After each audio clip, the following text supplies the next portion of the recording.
these debts they hold exist. You know, you have no right to pass them on to further generations. I'm a young man, 20 years old, for instance, I could say, and I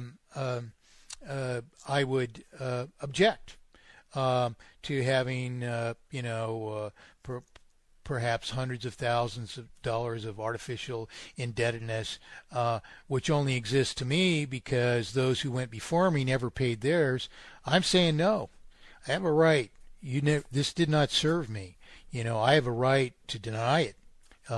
If you hold that it exists, you pay it. Okay?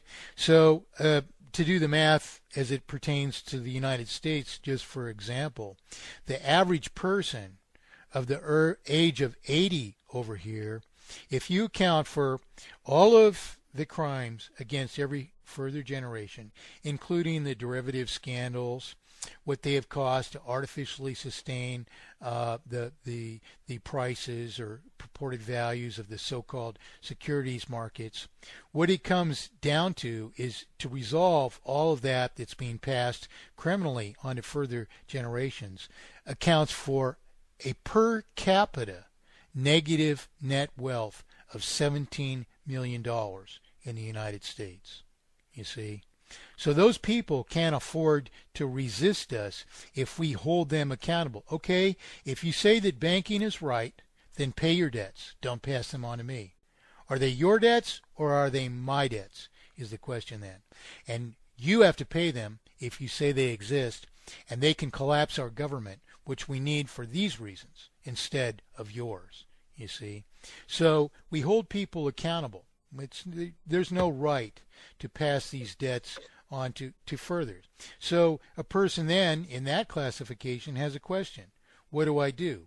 Do I go with mathematically perfected economy and save myself $17 million, which I'm going to be obligated to pay and I don't have the assets to do so? Or do I, go to mathematically perfected economy? And guess what else happens? As I explained, what we do in this transformation is we have all this money in the accounts of the people. Then we estimate the value of the property that belongs to us. And so we add up all these houses, all the vehicles, whatever, we own. And we have two figures. We have an amount A, which is in the accounts of the people, okay, which is far less than an amount P, RP, which is the remaining value of property, okay, at that moment. So we need, in order to have a sustainable initial state, we need to reconstitute a circulation which is representative of all that property. And so the remaining value of which is obligated to be paid out of circulation.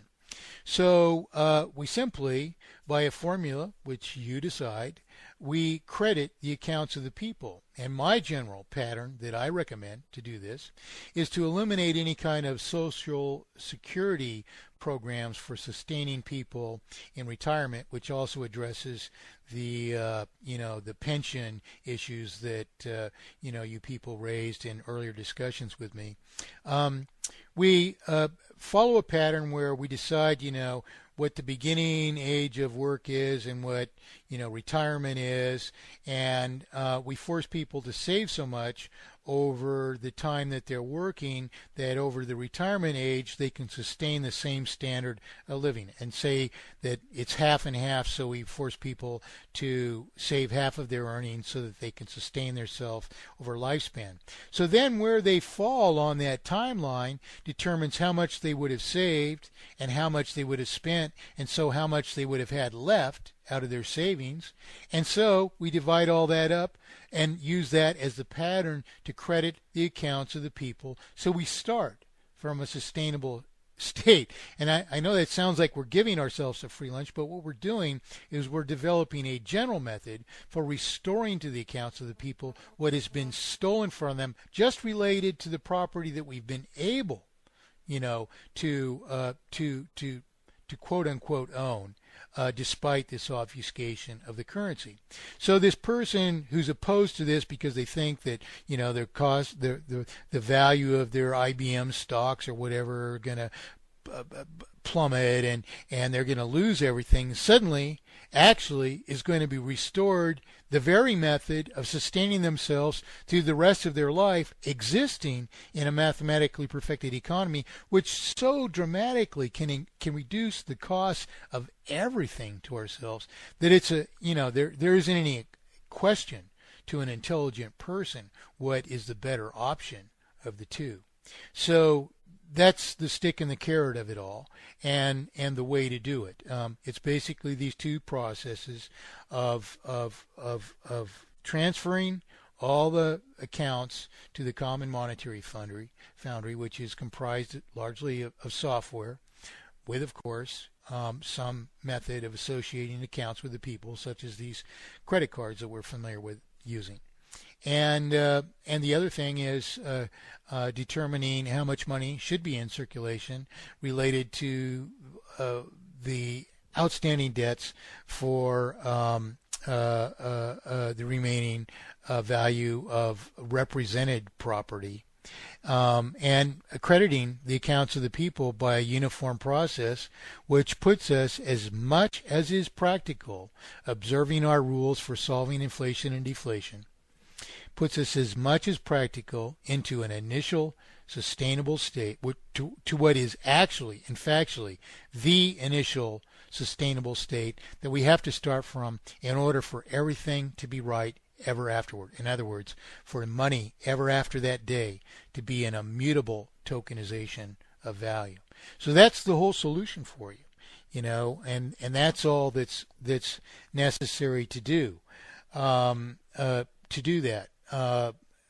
Largely, I think the real task is ensuring that our neighbors understand this obfuscation of the currency and its inevitable injustices culminating in terminal monetary failure, so that all the people are ready to act as one. Because when that happens, there is no resistance. Government is entirely in the wrong. And the banks, after all, what can they do when you're simply endeavoring to resolve this lie, this falsified indebtedness to them by issuing a like irredeemable evidence of falsified indebtedness to them? There isn't any argument against it. You're doing exactly to them what they do to you, and in no court of law, under any body of law in the world, can that possibly be just. After all, if it's a crime for the one, it's a crime for the other. If it's just for one, it's just for all. So on both sides, we're waging the argument. We are paying if it's just, and we're paying the debt. And it's just, and there's no reason to go to court. If it's unjust, likewise, there's no reason for the bank to appear in court, because it's exactly what the bank is doing. You see, so that's in as much as I can reduce it to a nutshell. Maybe we should wait. Yes, I have one question about the potential enforcement of these falsified debts by the banks. Mm-hmm. The scenario that you describe would fit, given that we have a just court system. But what if we don't? What if, all the judges are in the pockets of the bankers? Well, exactly, and that's what... Then how can we defend ourselves? That's what this mandate is all about. Its language is extremely strong and explicit. You need to forward that to the other people at the meeting. who are unfortunately the only people who have a background to understand, what we're discussing now, um, um, because this mandate elaborates on that. It makes it treason for a judge to decide against you in a court of law without invalidating these proofs of inevitable failure and singular solution. And I've never even met a reasonable person who would dare even try. I mean, these are what we call self-evident truths once explained in their relevant terms. So that judge, under this mandate, is guilty of treason, can and would be prosecuted for it. When you sign this mandate, you're declaring your rights as a sovereign individual against these crimes against you. Your signature compels your police system, your military, your legal system, including what we have over here that we call district attorneys. A district attorney is an officer who's charged with prosecuting the law in cases of breach of law. So what happens if the court decides against you and say it's a trial by jury? The jurors are guilty of treason. Not only are they subject to whatever the penalties for treason are, but they're liable to pay you for any damages, any and all damages they inflict upon you, including costs of collection. Moreover, the district attorney, or whatever equivalent thereof in Iceland, is obligated to prosecute the judge. Likewise, here we have what we call sheriffs. You may have the same, I'm not sure. But you provide affidavits to the sheriff, to the court, to the district attorney when you sign this mandate, advising the sheriff that you're going to pay off your own debt to the bank by issuing an irredeemable promise to pay. You advise them that you're contesting the constitutionality of the currency, even if it's not constitutional. You would be contesting it on the plateau of human rights, and so